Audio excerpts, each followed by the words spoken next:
knowledge makes you great. It's been 25 years of passionate chasing.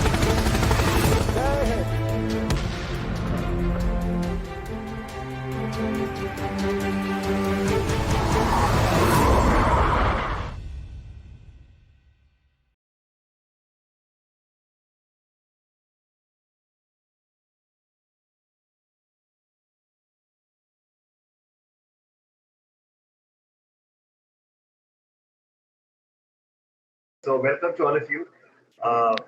This is Dr. Satish Kumar here. I'll just quickly do one screen sharing just to, for the benefit of people who just know about him a bit. So this is him. He writes for almost all papers in Bangalore, very, very well researched articles on his area of expertise, clinical psychology. And it's a very intricate kind of field because it is dealing with people, their emotions, their mental well-being, and all of us go through various phases. Whoever we are, whatever we do, there are different times and levels of imbalances we go through. And Dr. Satish, within short time of his career, he made an impact in this field purely out of this passion for human beings, to understand them and to. So thank you so much. So let me just, this is a recorded session. It means it is getting recorded. So uh, it will be later uploaded on the YouTube. So some home house rules. Kindly, you have to barring the speaker, that is Satish, the guest. Uh, Others will have to mute. And in case if you have any questions and you don't want to ask coming live, kindly put it in the chat box and please try to ask questions related to his area of uh, specialization. So over to you. Let me just straight away ask you, uh, yeah, Dr. Satish, how tough it has been last 1 year for you as a doctor dealing with patients. Yes, sir. So first of all, thank you for welcoming me. Thank you for giving this opportunity to talk to people and address them. So to be very honest, I think my work has increased two or three folds in the last 1 year. I used to work on a convenient time of probably 6 to 7 hours a day earlier because my work involves a lot of talking, a lot of listening. So every session is close to 45 to 60 minutes. Sometimes it can go up to 90 minutes. So generally, it is very taxing to work more than 6 to 7 hours a day. But these days, in the last 1 year, I'm easily working for 10 to 11 hours a day, sometimes even 12 hours a day. So I have increased it to two folds at least. There are people from Australia and Europe, US too. So because of the time changes in the time, I'm also extending my time limits, working time limits, even in the late nights too. Sometimes, not always. So yeah, it is taxing, but I think I also feel very positive about it because I know that I cannot help all the people or in every aspect of life, but at least when I'm talking to someone and making a difference, and I feel that when people are supported, yes, that motivates me to do more. All right. So in other words, am I talking to a doctor, a clinical psychologist under stress? Definitely, I would say yes. I don't deny my stress, but at the same time, I also learn how to cope with my stress. And I never say that I'm a psychologist, I'm a superman, I'm someone with a lot of energy and stress. I definitely agree that I get stressed out, I get burnt out.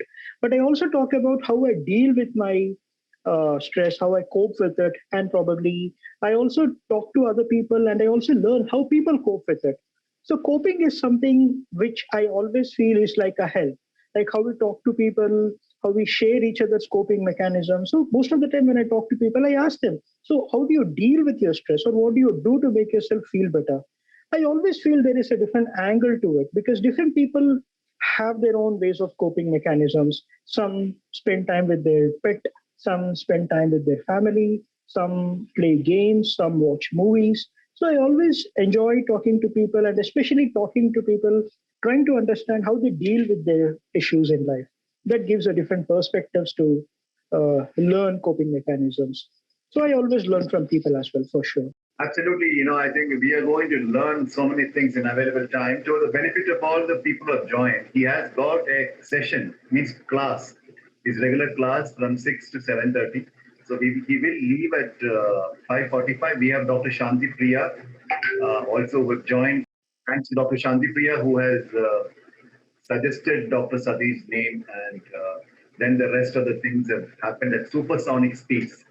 All right, so let me just now get on to the core thing, COVID and post-pandemic issues. What are the general issues you have encountered in families in the last maybe 15 months? And these problems could be general to all of us. Even I had problems in my own family, So what are the things you faced and what are the remedies? Let's say issues have been observed with people of different age groups. But if I have to use one term, which is a problem for everybody, I can use the word uncertainty. So let's say, as a human, I feel more confident in life when I can know what my near future is, when I can predict my near future. Which means if I know what I'm going to do tomorrow, what am I going to do next week, I feel more confident. I feel that I can control my life. Or let's say life has two things. One is controllables and the non-controllables. So when I talk about controllables, those are things which I can maneuver, which I can manipulate in my life, which I have direct access to. And non-controllables are something which is definitely not something I can do anything about it. Well, pre-COVID, we had a lot of controllables in our life. But since the beginning of April, March 2020, we have a lot of uncontrollables in our life. So let's say, which is what I termed as uncertainty. So let's say when we talk about uncertainty in an adult, 100%, the uncertainty is about the health. With children, when am I going to go back to school? With a college level student, people who are completely blank because they're in the final year degree and they wanted to go abroad for their masters, but everything is ruined. And people who wanted to plan for the job, they're clueless on where to apply for job, who employing them. So uncertainties has been in every different age groups, right from a mother, a housewife. She is having a lot of uncertainty about her daughter or son getting married. What about the jobs? What about their further studies? And because people are at home, people also have started seeing differences between them. Earlier, everybody were busy with their own life. Husband would go to work, wife would go to work, children would go to school or college, and people were all busy. But now that everybody are under one roof in a home, people are developing the differences, because of which a lot of marital discord, domestic violence was also reported. Especially, I'm not sure what the reason was, but between May to October or this November, I think it was this 4 to 5 months time frame, 2000, April to October probably was the major event of domestic violence and marital discords, which came to me that I was reported to. And before and after, I definitely see a lot of PTSD. PTSD is post-traumatic stress, where a person witnessed some event and they're very anxious about it. So with the healthcare system, that is with the doctors and nurses, people are experiencing PTSD. With general public, it is anxiety. And in fact, I have in the previous few articles in media, I have given this new term, which is called as COVID anxiety or pandemic anxiety. Well, COVID anxiety or pandemic anxiety is something which a person never experienced pre-COVID, which means from the beginning of COVID, people have two main insecurities. One is called death anxiety. Whether am I going to get infected? Will I lose my life? Will my family members lose my life? Is called death anxiety. And then general insecurities about finance, about education, about future. So this is called as COVID or pandemic anxiety. But now people are experiencing pandemic anxiety, which also adds on with the death anxiety or mostly the health anxiety. What if I develop COVID? Let's say there are three different categories of people. One, pre-COVID. What if I develop COVID? If I develop What if I get positive, my family members get positive, is one sort of health anxiety or death anxiety. And when people who are experiencing COVID, they have this fear that I think something is happening to me. I think I'm not able to understand. I think I'm going to die.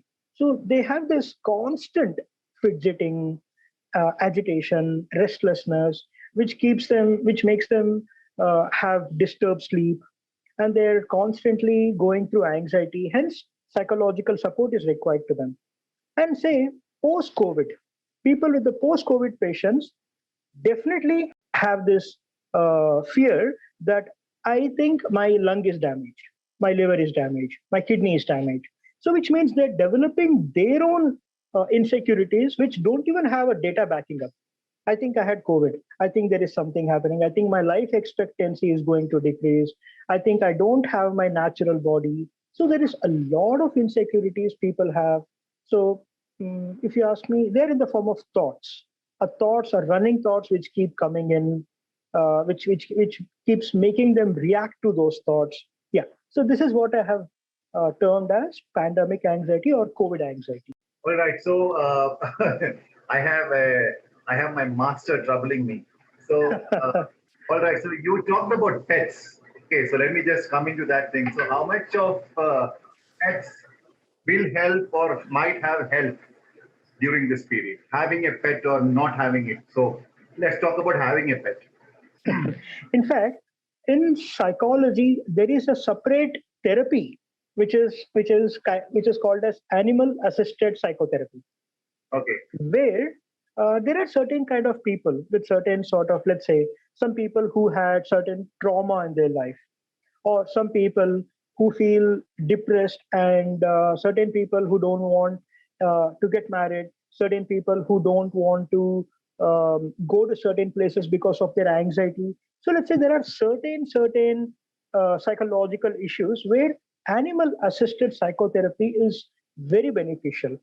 So spending time with the pet, people feel they get the best out of it, which means animal assisted psychotherapy, where basically a person spending time with a pet. It can be either a cat or a dog or even fish, having an aquarium in their home, or birds. Any sort of animal is definitely a very good coping strategy for certain people. They Okay. feel they're more connected to it. They feel they're more calm when they're with their pet. Or let's say a person who has a very difficult day, come home, spend 10 minutes with the pet, all their issues are gone. So COVID has actually played with the minds of people, the fear factor which you said, which would have triggered many, many things. So doctor, tell me, all of us have, including me, a lot of people have this fear. Agar aaye to kya hota hai? See, no doctor can completely give a solution for these kind of things because it differs from one person to person, one situation to another situation. We understand. So can you kindly tell us what are the preparations we should do mentally? All right. So let's say, I think I will have to answer your question in three sectors, three segments. So the first segment will be thoughts. The second segment will be emotions. The third segment will be behavior. So this is how our mind is functioning, or the function of the mind can be on these three things. So which means these are interconnected. So everything begins with my thoughts. As I'm talking to you, probably I get a thought in the back of the mind. I have a meeting today at 6 p.m. Immediately, what happens to me is, oh my God, I haven't prepared for it. My PPT is yet to be done. I haven't sent reminder emails to anyone. So right now, I am developing anxiety the way I am talking back to my thought. So which means the nature of my self-talk produces the relevant emotion. So I just gave you an example where talking back to my thought produced anxiety. Okay. So let me give another example. Probably the situation is the same, that I have a 6 o'clock meeting, but my self-talk will be this way. Oh, I don't do anything right. Everything is bad. Why do I do this way? I'm worthless. I'm useless. This is going to make me sad. Or probably, why should I always do everything? I'm not going to do this. I don't want to do this meeting. Let someone else do it. So this way I talk back to my thought, I'm going to develop aggression or anger. So here, if I have to put this as a formula, A, B, C, A is the thought, B is my talking back to the thought, and C is the emotion. So my emotion, that is aggression, sadness, agitation, anger, or whatever, is simply produced by the way I talk back to my thought. Right. So currently, if you ask what is the thought that everybody has in their mind, the first thought is, when is this pandemic going to end? And many thoughts like, what should I do? What am I expected to do? And now that because there is a lockdown, people are at home, majority of them are working from home, but other segment people are now jobless, or they're sitting at home, jobless for now without earning. So there is a lot of insecurities. More than negative thoughts or more than aggressive thoughts, the thought that is in people's mind are insecurity. So let's say, so right now I have a bottle in my hand. So let's see, yeah, there is a bottle in my hand. And this is filled with water. I have another bottle in my hand, probably, which is filled with milk. And third bottle, I'm filling this with curd. So basically, I'm giving the name of this bottle based on what is in it. Bottle of water, bottle of milk, and bottle of curd. So the identity of these bottles simply depends on what is in it. That is exactly how our mind works. So if I have to say the bottle as my mind is empty. What I fill in it is my thoughts. If I'm feeling insecurities in my mind, I'm going to become an anxious person. If I develop a lot of pessimism, I'm going to become a sad person. Just bottle as it is my mind. My mind is as simple as an empty bottle. Every morning I wake up. The moment I wake up, there is a news, and then the paper, and then WhatsApp, and then Facebook. Everywhere there is negative talks about pandemic. In fact, the recent article that I just published was about how to cope in isolation. And the previous article I published was about how to deal with your friends, with your acquaintances. So right now, everybody are talking to each other that this COVID is bad, this world is bad, everything is bad, this is bad, that is bad, which means people are thinking that way and spreading it. So if you see, as I told, everything begins with thoughts. Right now, it is all about insecurities. So what I think is what I'm going to become. So there is this Greek philosophy. You are what you think. You are what you become. Yes. Now, on the same lines, if you take philosophy into psychology, everything begins with the thoughts. And as I said, my bottle, what I fill into it is what I'm going to become. So it is insecurities. More than negative thoughts, more than sadness, it is insecurities, or I have to use the term uncertainties, that is filling my bottle, which is my mind. So obviously, if my mind is getting filled with insecurity, the relevant emotion is anxiety. And then my behavior is going to be agitation or restlessness. That is inability to relax. So that is how I put these three things: thought, emotion, and behavior. So what am I going to think is the emotion that I'm going to develop, which is going to give the behavior that is agitation or restlessness. So this is the current framework that is happening, which means thought, emotion, and behavior. Right. So we just discussed about more of the thoughts, which is insecurity. Now the emotion. When I talk about emotion, which is anxiety, it is more to do with the nervousness or the fear. And the third, the behavior. When I talk about behavior, how people are being very restless. Like, let's say, I'm not able to sit down with 1 hour of Netflix video. I'm not able to read a book for more than 4 or 5 pages. I'm highly restless. And lastly, talking about my physiology, each time I experience anxiety, I'm developing very commonly 3 things. One is cardiovascular feature, my heartbeat increasing. Second, shortness of the breath. And third will be gastrointestinal feature, where people develop bloating of the stomach and they have a lot of burp. So basically acute gastritis. So which means people who have anxiety also experience shortness of the breath. So lately, I have been given referral from a lot of internal medicine, that is general physicians. People go to them for shortness of the breath, expecting that is COVID. But then they understand this is anxiety and they make referrals to me. So which means shortness of the breath is also a very common feature in anxiety. So these are the basic few concepts that is lately experienced, that I am seeing, or something which was not there in the pre-COVID. Absolutely, very interesting way you put across. So I want to just ask you, when it comes to all these factors you told, anxiety, emotions, behavior patterns, is there any two separate way men and women behave or both are same? Yeah, that's a very interesting question. Yes, men behave in a very different way. Men always depend on alcohol, smoke, as the easy means of escape from everything. Let's say when the person is working and a person is getting very irritated, they just say their colleague that, "Chalo, let's just go out for a quick smoke." But women depend on social support. What women does is women call up her friend or colleague and say, I'm going through this, and they talk about it. So most of the time, women has a healthy coping where they seek social support, they seek help, they talk to people, they open up. But when it comes to men, men always go for not everybody, but most of them, because there is always an easy escape.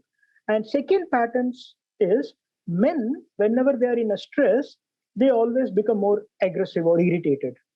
And that is one of the reasons where there is marital discord, where there has been a lot of domestic violence.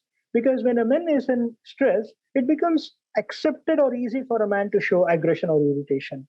And most of the time, it is always on the wife. So that's one of the main differences between men and women is with their aggression, and second is the substance that they depend on. So what do you think? Which is most dangerous, alcohol and cigarette or relatives and friends? Definitely the substance, because what also we observed in April, May, and June 2020 was there was a lot of withdrawal symptoms because there was a complete lockdown in 2020. All the shops were closed, including bar and including every stores, and there were no home delivery alcohols. In these 3 months, there was a lot of reports, even from NIMHANS, National Institute of Mental Health and Neuroscience, people developing seizures, the epilepsy, that is, which is commonly called as fits. So because of the lack of alcohol, people even developing epilepsy was seen. So alcohol is something which is definitely a negative coping. But when it comes to social support is always a very healthy coping, where people seeking others. In fact, socialization is always a very healthy coping, and we always appreciate people to socialize and not keeping things within oneself. It can erupt a day. So always sharing it out, talking. That is exactly what even our profession deals with, where people come to us, talk to us, and that's where the basic building psychotherapy is all about, talking, opening up.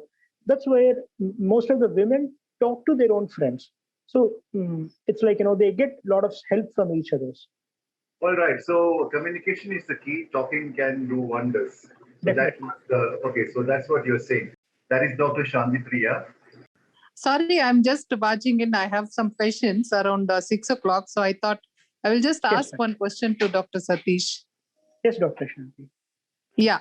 So Dr. Satish, very interesting up till now. I've been hearing the speech. But one question is, many of us, since we are in lockdown and we are staying at home, a lot of family members, see, we call it healthy lifestyle, healthy way of living, life. That is, you keep yourself busy the entire day and evening sit together, have food, and, spend some quality time with the family members. So that has been the thing throughout our life. So most of us are professionals. So, we followed this. But now everything is changed. The equation is changed. You are almost there at home full day. And, that personal space is completely gone. So, everybody is almost like parents are fighting with children are fighting with parents, wife is fighting with husband is fighting with the wife is, and no maids and no. So there's a lot of stress everybody is feeling. And maybe they do not even know that they are going through this kind of a stress. That's another dangerous thing. So, so what is happening is there is no way out because you don't know that actually you're going through this stress. So what do you suggest? Like, first of all, how do people understand that they are going through some kind of a stress or the other? And second thing is, how exactly can they cope with that? Is there simple ways? I think we have to change our lifestyle only now with this pandemic. Our lifestyle also has to be changed. But if you can give few options, probably we can identify what would suit us, and that will be helpful. Sure, ma'am. In fact, like I was earlier mentioning, so lately people's differences are increasing. Like earlier, a husband would go to work, a wife would go to work, and then children would go to school or college. So which means everybody were busy with their own life, how you mentioned. They all sit down for the dinner at evening and again break apart, doing their own work. So people were busy with everything and spending less time, a quality time, a family time. But now that people are all together, the differences are increasing. People are now able to identify that the ego fights or power struggle or the differences being increasing. Right. So how do we generally go about this is, so we do something called family therapy. So in family therapy, let's say there are 4 or 5 members in a family. When there are 4 or 5 members in a family, so now let's take this model similar to how there are 4 to 5 people in a group. So let's say I am with a group of 4 to 5 people. In these 4 to 5 people, I'm always close to one person more than being close to other people. So when I'm close to one person, this person can influence my behavior in the entire group, which means I am extremely irritated, I'm angry, and I'm going to erupt. But this one person can actually influence my behavior to be quiet or to erupt. So the same, let's bring to our family now. Probably, let's say, so there is a husband, there is a wife, or a father or a mother, and probably 2 children. And then there is a grandfather and grandmother. So let's say there are 6 people in the family. Maybe the child is extremely close to grandfather or grandmother. And the child has issues with whom? The child has issues with the sibling. Now, let's say 2 siblings, that is a son and a daughter having issue. This issues always goes to the parent, mostly like son is being supported by mother, daughter is being supported by the father. So these 2 people having issues goes to the next level, that is their parents. So when it goes to the parents level, that's how they start having a fight. So this is just one example that I gave. It could be anything, right? So generally how we do it is, when we talk about, like you see this target, like something called as bullseye. Bullseye is like this target where people, they practice archer, it has to go hit the center thing. Yeah, you see circles there.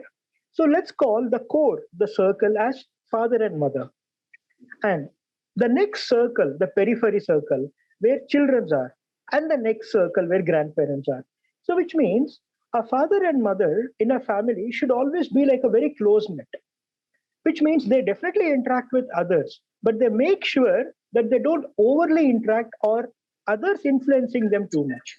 So in a family, if husband and wife, the father and mother, they have a very good communication pattern. They both are very closely knit, and they are the people who are making decisions, or they're the people who are someone who don't get influenced by others. Most of the families kind of get solved out. So imagining the bullseye, the target, where the center, the middle circle is the father and mother, then the second circle is children, then the third circle is the grandparents. So which means keeping the hierarchy or keeping the borders very clear. So when I talk about the border, parents not letting children easily come into their life or not making any differences into their life. These 2 people are the very core of the family, right?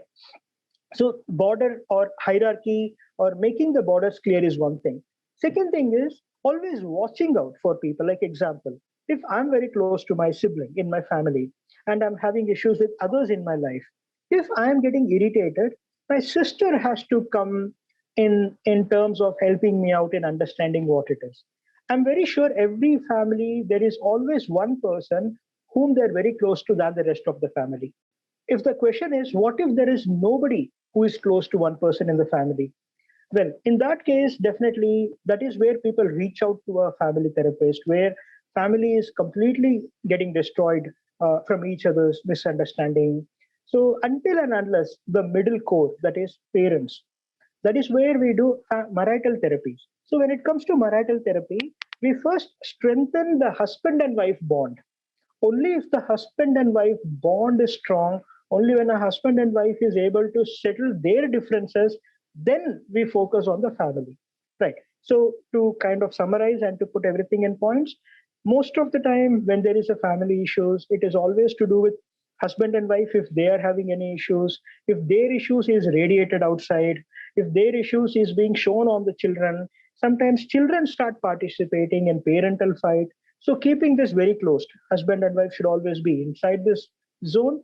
So the preparing the border strong, and then definitely looking out for people who can influence each others. And when there is a person who can influence each other, trying to help them out, trying to, because that is exactly what we do in family therapies. We identify that one person who can influence the other person in a family, try to strengthen their bonds, try to help this person through them. And whenever people are spending time together, everybody wants to do different things. So it has to be that, when there is a family time, it is good to have one particular thing where everybody are doing. Example, earlier, before COVID, what was happening is dinner was the time where everybody used to sit. But Yes. now, because time is too much, so there is no one particular thing. So let's simply call it as a tea time. So let's say there will be a tea in the morning, there will be a tea in the evening, something like that, right? So let's say probably a movie time. Probably there is a movie time, or there is a probably a talk time, or anything, which is not a common thing that is happening. So developing a new hobby could help. So basically, there Yes. needs to be a quality time where everybody are on the similar lines. Yeah, and also what I feel, my personal experience is that like everyday morning get up and have some kind of an agenda to keep ourselves busy, so that Yes, we ma'am. are not just thinking about what the boredom exactly. It may be a simple thing like cleaning up the your storeroom, or anything. It could be or listening to some music, or something, at least some kind of an agenda. If we keep, probably that also may work. So that's kind of thing for me. So thank you. Thanks a lot, Dr. Satish, for answering that question. Sure. Yes, Dr. Anand, Yeah, and back thanks, to you. and thanks to Dr. Shanti for getting such a knowledgeable, down to person, because it is like attending one professor's class. Yes, yes. Yes, So ma'am. please do, Dr. Shanti, please do. Let's put the spotlight on such young doctors who Yes, have yes. sense of talent, and not again keep on writing and talking about the same old great people in courts, doctors or journalists, whoever it is. There Yes. are, and I'm really glad that you are identifying through your silent missions more like doctors like Satish, because look at the way he's explaining without any fuss, without so simple it is. Yes, yes. And okay, so Sure. thank you, Dr. Shanti. You continue to do your great work. You keep inspiring. So back to Dr. Satish. I wanted to share something which, because you are dealing with human beings, I do my communication techniques to reach people, understand things. Mm-hmm. Pandemic tension at our home also had a lot of impact on me. But I discovered something very interesting and put in practice from the month of February this year. Ignore. Mm-hmm. You have to get PhDs in the art called ignoring. Yes. And number two, as Dr. Shantipriya said, if you can wake up early, she said, you set an agenda. If you can wake up a bit early in the morning, I have a feeling you will get a sense of a grip for the day. True. So, whether it is 4:30 or 5 o'clock, by the time the noisemakers within the house, outside, and the world gets ready, we would have got a grip mentally for the day. And let me tell you, it really worked wonders with me. And it also gifted something new to me in abundance, calmness. Nice. And within me, I have become a real calm chap because of all these exercises that happened just like that, because of the problems I underwent. Mm-hmm. So, I don't know whether, again, it depends upon person to person. So, okay, you have anything to say about this, my phenomenon? Yeah. So one thing I wanted to add here is that's a very, very well said thing to set agenda, because pre-COVID, everybody had this time to reach office by 9 and then wake up by 8, sorry, wake up by 6 and then start home by 8. And before 6 to 8, help children get ready, cook food or get ready, whatever. So there was a pre-agenda set, which was default. But now there is no such default. There is nothing that is like pre-existing. So we have to prepare the day, right? On these lines, talking about the behavior that we set, let's say, most of the time, what we all do is goal-directed behavior. So talking about goal-directed behavior, most of the time, everybody spend time is on working, preparing something, doing good for my career, improving my skills. So they all fall under goal-directed behavior. But a behavior is more holistic, or it is more balanced when there are three behavior which is together. So talking about goal-directed behavior, which is something we all do. We all do in terms of improving our skill or making my career more stronger or developing a new skill or whatever. So say the second thing is happiness activities. So talking about happiness activities, probably if I watch half an hour of videos based on travel, based on culture, that makes me feel very good.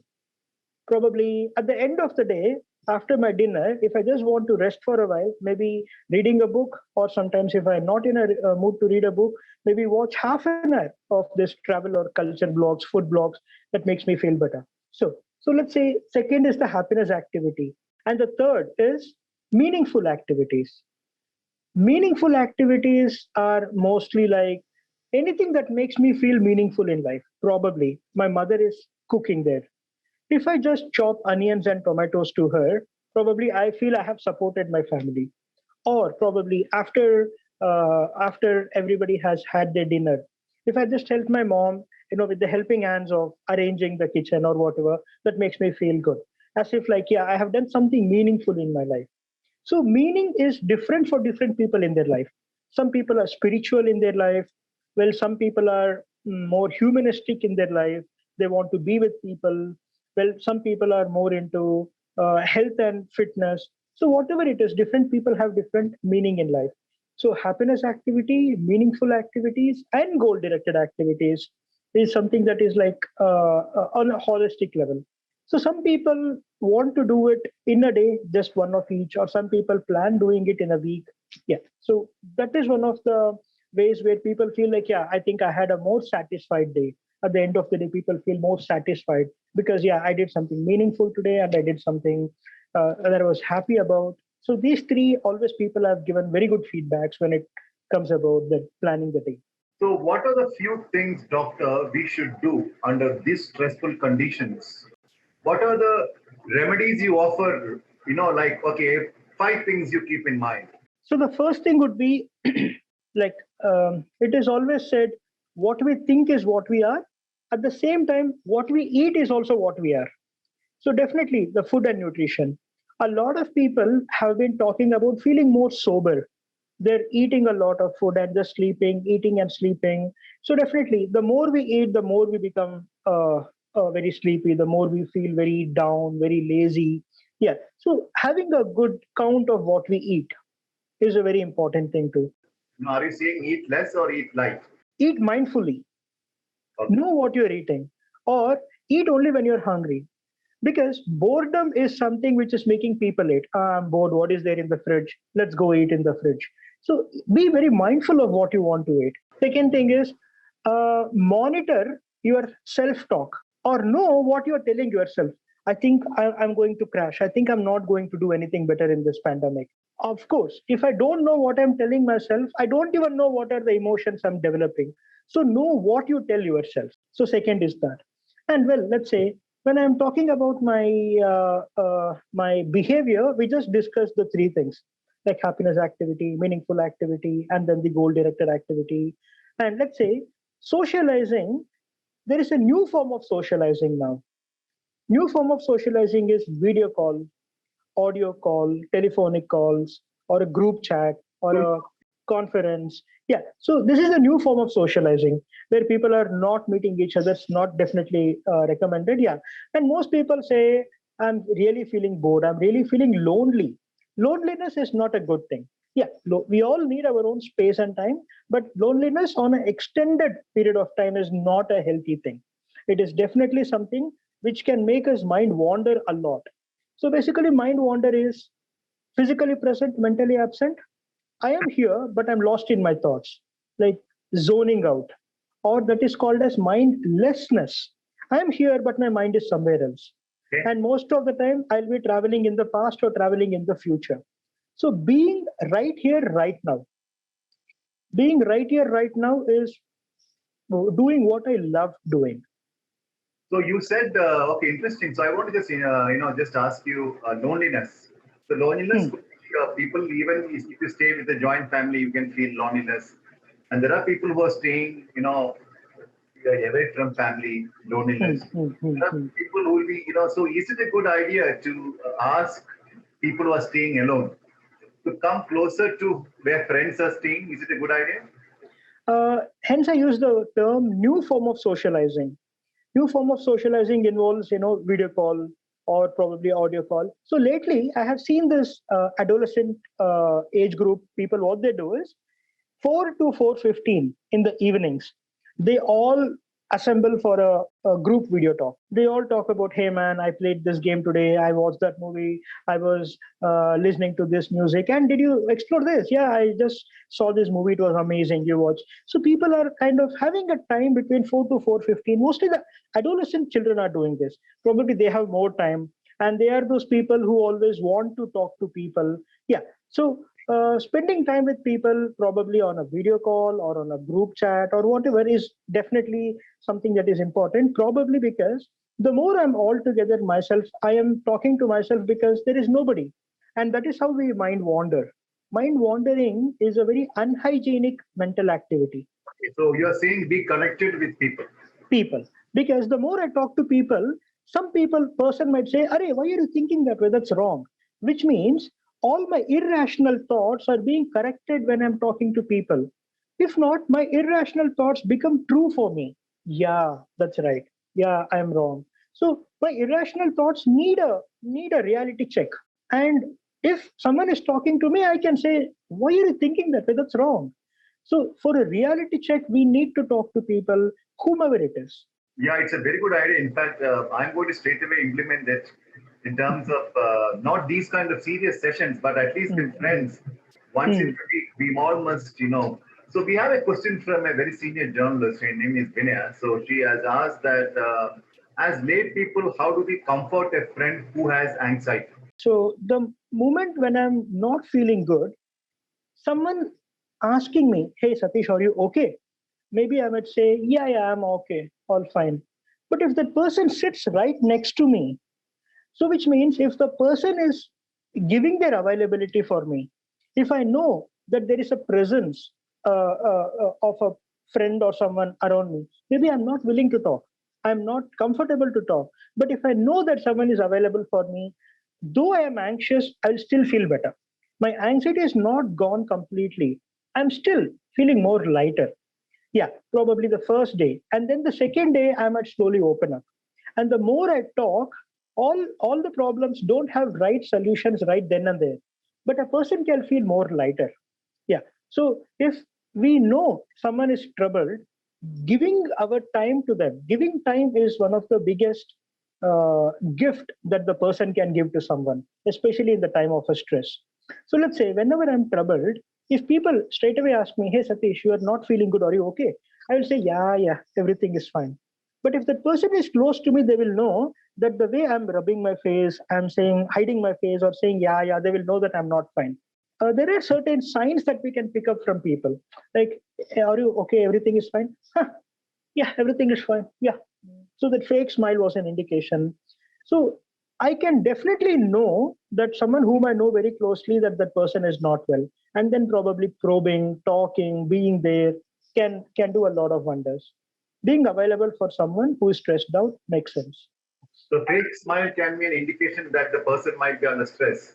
Definitely. And also like sometimes uh, when you're talking to a person, they will lose their eye contact from you. That says that that person is hiding something or shrugging off the shoulder. Everything is fine. Yeah, everything is fine. So certain body language, certain gesture, certain posture, facial expression, there are certain things. And if I am with the person for more than 6 to 8 months or whatever, I will definitely know that person more. So, I have used this communication techniques to understand people where during the interviews and talks and all. How significant is it for us to look into somebody's eyes and talk rather than looking onto the roof and onto the floor and different Yeah. directions? Is it a Yeah. good quality to look into the eyes and talk? Definitely, there is a cultural context towards it. Like in Japan, people don't like to make eye contact. For them, it's a rude thing. In the Middle East, there are many countries where people making eye contact is a rude thing. But when it comes to India, in India, making eye contact with an elder person is said to be a rude thing. Looking down, or probably when it comes to a person with the same peer group, talking to a person making face to face. So context is the right thing where we understand it. Yeah. When it comes to a friend, when I know that someone is wanting to talk to me, making eye contact is an indication that someone is interested in me. So if someone is making eye contact to me when that person asks, "Hey, are you okay? Are you fine?" I will be more happy to talk rather than someone saying, "Hey, are you okay, man? Everything is fine." Yeah. So when someone makes an eye contact, I feel it's like an indication that the person is really interested to know, and I would feel more comfortable. I'm exactly with you. In fact, if you look into the eyes and talk, you Hmm. need to talk less because the rest of the Hmm. story the eye will share, True, very true. isn't it? What happens if in a family XYZ gets COVID and they develop, in addition to all the virus issues, they develop this fear, anxiety, all those things? What should the non-COVID, the family members should then do? So let's say if it's a child or an adolescent who has a COVID, family members. So let's say the very first protocol is keeping the person separated. But even though the person is kept separated, constant checking on this person. How probably being there on the other side of the door, asking if you need something, is everything okay, if you want to talk. So constantly checking for that person if everything is okay. First thing. Second thing is there is this insecurity which is in the family ambience, in the home environment. Like my mother, whenever I'm not well, what my mother does is, "Oh my God, why is this happening to us? Where will this go?" So this is called as expressed emotion. So let's say there are two sort of expressed emotion. Positive expressed emotion is if my mother says to me, "You are a warrior. Look at you. You are in so much of stress, but you are doing so wonderful. I feel so proud of you." That makes me feel good. It's called positive expressed emotion. But negative expressed emotion is, "I don't know what we did to this world. Why is God cursing us? Why is this happening to us?" That makes me feel broken. So I would not want my mom saying me this. I would feel very negative. So negative expressed emotion should always be avoided. It is never a good thing. It makes the family more, the environment in the family is not a good thing. Like example, if father is not well, mom will keep on be blabbering, keep on be worshipping God, will keep on calling people. Or if a mom is not well, father will be tensed. What to do, where to do. Somebody calls, "I don't know what my family is, what is happening." So imagine the children in the home. Children are experiencing whatever is happening in the family. So more than the person who is going through the COVID, it is the family members who actually experience more anxiety. And it always radiates out. To understand that what I'm telling, what behavior I am doing will influence others. Be mindful of what I'm going to tell or what I'm going to do is definitely going to influence others, is the first thing. After being mindful, I know that if I'm negative, it is influencing others. So let me be positive. That is, even though I'm anxious, I will talk to one person in my family whom I'm close to. But with others, I will be openly stating that, yeah, I'm so proud of this family. You see, everybody are going through bad times, but everybody are being so responsible. I'm so happy to see this. So it's like, my son is a champion. My daughter, she's amazing, brilliant. So saying such things will make the family more stronger. Basically, what a person is doing is making a family more resilient. So on the lines of resilience, so earlier there were two sort of resilience. One is intrinsic feature, that is how strong I am internally, and extrinsic feature. But now there is a new thing called family as a resilience. A country like India, so when I was in Netherlands for my PhD, we did, we were able to look at some patterns of health, let's say. So in India, if a person is not well, the whole family comes in supporting the person. Like father will be saying, do you want something? Mom will be offering Horlicks, Bonvita, and then people will be calling in. And when it is a positive expressed emotion, the person is gaining strength from the family. So family resilience is said to be one of the very strong predictor of health outcome. So you see, basically, pandemic has given birth to new medical, I would say, conditions. Am I right? Yes, exactly. Like one thing I was talking about is the pandemic anxiety. Yes. Yes. Like, we are never used to it. We never got to see such things in our life. The previous thing, what we saw was World War II. After World War II, we were never able to, and definitely my father was just born after the World War II. So even he didn't experience it. So the current world did not see anything which is catastrophic in nature, probably not to this huge level. So this is very new to us.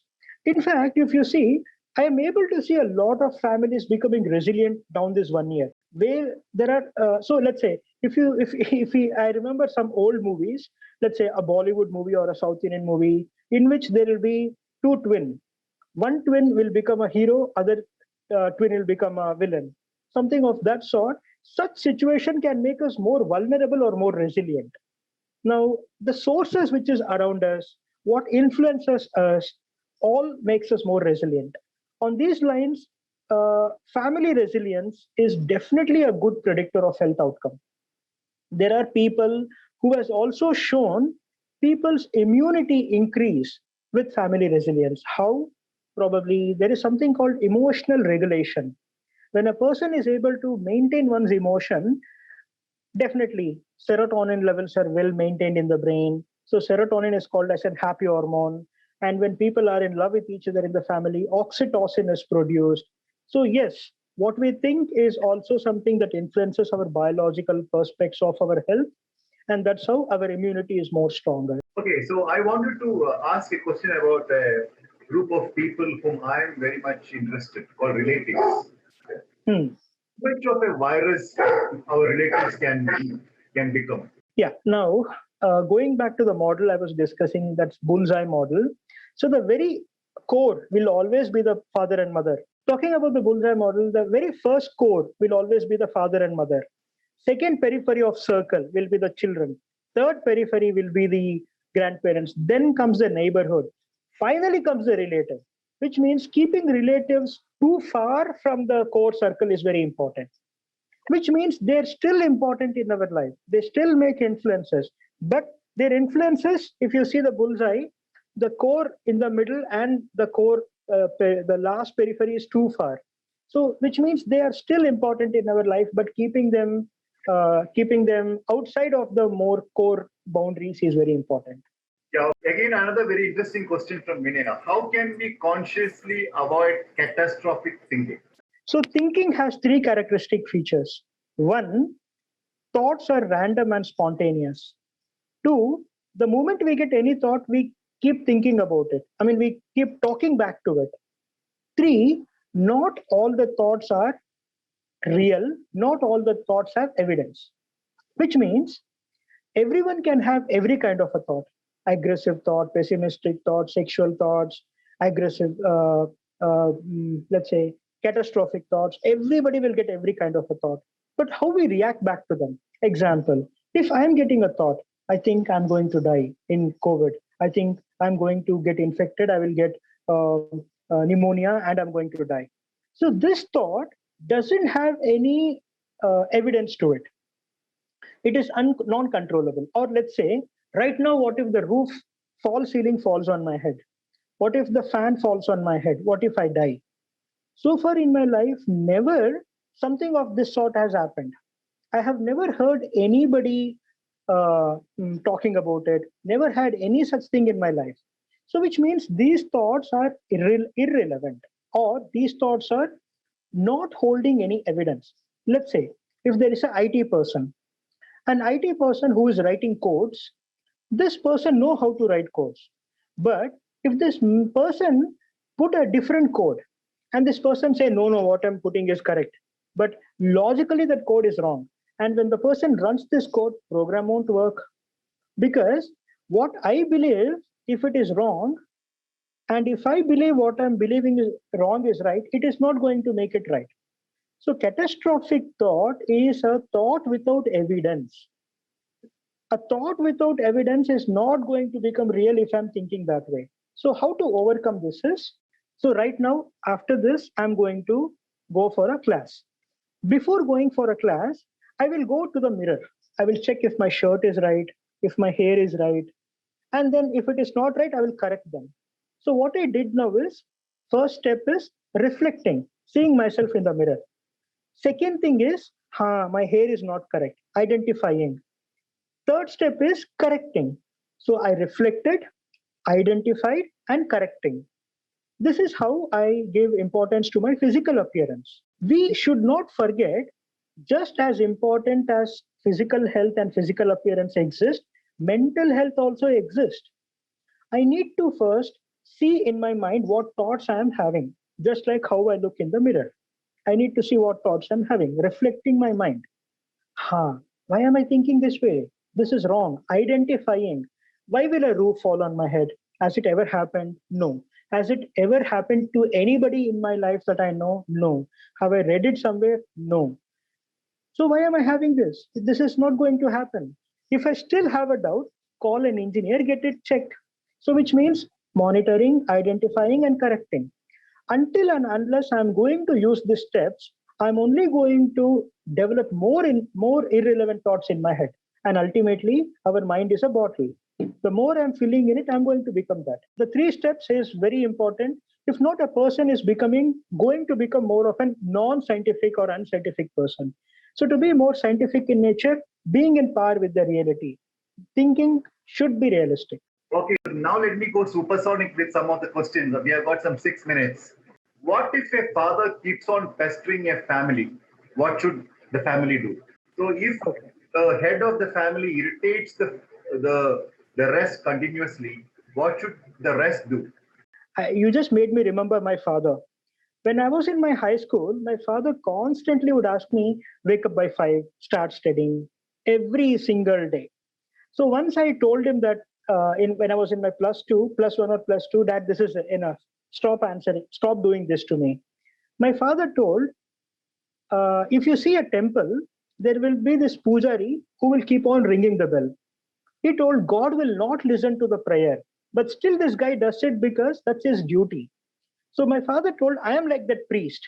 I'm going to keep on doing it. You do it or not, it's my duty to do it. So which means here, when you talk about a father, the father's duty is to do that. Why? So let's say there is something called as father anxiety. Father anxiety is, a father is always anxious about the entire family. What about my daughter's marriage? What about my son's education? What about this? What about that? So which means the father is doing this based out of his insecurity. Right. So which means addressing the insecurity. So let's say if somebody wants to come to my home and steal food, what if I give him food before he steals? He will not steal. So basically giving father what he wants before he asks is a solution for it. Which means if my father is continuously pestering me to do this and do this and do this, I'm not doing this, is making him even more anxious to do it. Once in a while, if I give him what he wants, he will slow it down. So the simple is give people before they ask. The next thing is husband and wife. What if a husband is pestering or troubling wife constantly under this stress and joblessness and no money and COVID and death in the family and many things? If this man suddenly bothers his wife constantly, what should the wife do? So what the rest of the family members should do is definitely support mother more, because they cannot go about confronting it with the father if the children are younger. But if the children are somewhere like, in the late adulthood or in the early adulthood or in the late adolescent, they can definitely talk to the father. But if the children are in the school days, they cannot do anything directly. They cannot confront it to the father. Give more of love and support. So basically, empower mother more, because this is going to continue for the rest of the days. So mother needs that strength. So that is where, when people know that they cannot confront the father, empower the mother. All right, empower the mother. So what happens if the husband, now every time father is made the villain, what happens if the husband is continuously harassed and pestered? There are several cases. I have got many of my friends who are in this situation, because the media often reports only the other side of the story. What happens if the husbands are harassed by the wives? So generally, that is something where if husband is going to react back, it is definitely going to become a marital discord. It is even going to become a domestic violence. So in that case, it is said that there should be just one sword in a sword pouch. So if one person is becoming angry, other person should kind of be calm, maybe talk later. But when two people are aggressive, let's say if two swords are going to strike each other, there is going to be more damages. So which means that when one person is aggressive, other person just be calm, but talk when the other person is more calmer. So you are saying lesser the swords in the house, peace of the family. Yes. So husband should talk to wife, but later. What happens if mother and son gangs up? Mother, son, daughter, everybody gangs up against father. Yeah. So we call this as like in terms of the family therapy I was talking, this bullseye model. So this is issue with the hierarchy. So basically what happens is mother has let son take the power and letting the father out. So here we are supposed to, make the mother husband circle more stronger, saying that your son can influence you, but not to the level of taking the seat of the father. Okay, so what happens in a scenario if father, daughter, son, or in many cases the father-daughter pair gangs up against the mother under stressful conditions, whether pandemic or no pandemic? Since we are in pandemic, we're talking about it. What happens if father and daughter joins hands together and makes an army and takes on the mother? Kya hota hai? Sadly, this is happening a lot in the families, like patriarch, where men are never wrong. So husband and such. So let's say a son always becomes what a father is. Like example, in my own family, my father always used to say me like, go wash the dishes. Your mom is working, or you letting her work alone. But again, in my family, I have seen certain families where people say, you are a boy, you're not supposed to do this. So division of labor is starting from the beginning of the childhood. So division of labor should always be like, say, mother should always motivate her son to be doing all the work which even a girl do. So there is nothing like you're a boy, don't do, you're a girl, don't do this. Right from the beginning of the childhood, that has to be done. But now, if it is already happening, it's a difficult situation. Yeah, in Japan they do. In China they do. Yes. True. And that's very evident in the young badminton teams they produce. The way they keep the pitch, all that. Okay. So doctor, it's 5:45. I'm keeping my word. Thank you so much. Perhaps one of the best sessions we conducted so far. Not even 1 minute wasted. It was so interesting. I hope I asked some questions that gave some good answers, and definitely you gave a lot of great answers. We are not going to let you go, and I really want to salute your colleague, Dr. Shanti Priya, for thinking that let us now give, I don't want to use spotlight, let us now give opportunities for talented young doctors. Come and address, and please remember, as I told you, this is getting recorded. An edited version will soon hit the YouTube where more people can watch, and it will be there forever. Thank you so much, doctor. I know you have a class, you need to get ready. We are proud of your work, and I'm sure all the participants, already my editor, she is my senior editor of Tarmac, Vinaya Hegde, a very senior journalist. And of course, we also have another senior journalist Uttara. They're all the silent warriors. My editor is saying that fantastic session. It was really fantastic, and we are going to get you back later. Perhaps Sure. we will get more doctors to talk each other, different perspectives, so that we, Sure. the listeners, benefit. And my thanks to Shanti ma'am, and thanks to you, and thanks to everyone. Thanks everyone who have joined. Thank you so much. Thanks Vinay Uttara and all the guys have joined. And thanks Riaz who joined from Dubai. Yeah, I'm going to sign off now. In case if any of you need doctor's number, I will ask him whether I can share. Doctor, you're still there? Okay, he has gone. So I'll ask him we can share in for any professional consultancy. He is at Manipal Hospital. You could ask me and you can definitely have him. So we are going to get more doctors, experts. Thank you so much. Monday is not yet over. A lot of time left. So let's catch up with our dreams and the chase. Thank you, Jai Hind. Knowledge makes you great. It's been 25 years of passionate chasing. Jai